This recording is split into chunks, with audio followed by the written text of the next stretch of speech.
নেইমারের কারণে Al Hilal থেকে বের করে দেয়া হচ্ছে ব্রাজিলিয়ান তারকাকে। বিস্তারিত জানতে পুরো ভিডিওটি দেখুন এবং খেলার সব আপডেট পেতে সাবস্ক্রাইব করুন আমাদের ইউটিউব চ্যানেলটি ও ফলো করুন ফেসবুক, ইনস্টাগ্রাম ও টিকটকে।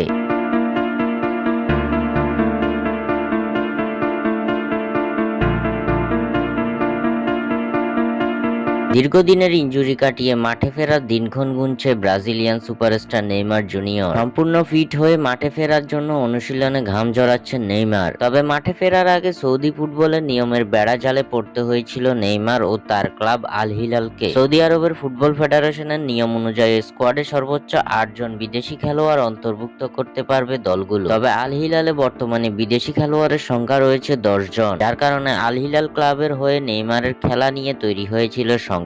নেইমারকে যদি দলে ধরে রাখতে চায় আল হিলাল, সেক্ষেত্রে অন্য একজন বিদেশি খেলোয়াড়কে ছেড়ে দিতে হবে ক্লাবটিকে, অথবা ক্লাবের খেলোয়াড় নিবন্ধনের বাইরে রাখতে হবে। এমন পরিস্থিতিতে সৌদি জায়ান্টরা নেইমারকেই দলে ধরে রেখেছে। সকল সংখ্যা কাটিয়ে আল হিলাল দলে নেইমারের নিবন্ধন সম্পূর্ণ হয়েছে। তবে নেইমারকে দলে ধরে রাখতে গিয়ে আরেক ব্রাজিলিয়ান তারকার কপাল পুড়ল।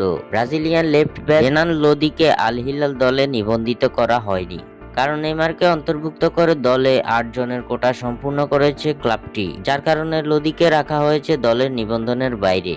তবে এখনই লোদিকে ছেড়ে দিচ্ছে না আল হিলাল। ক্লাবটির খেলোয়াড় নিবন্ধনের তালিকায় রাখা হয়েছে এই ব্রাজিলিয়ানকে।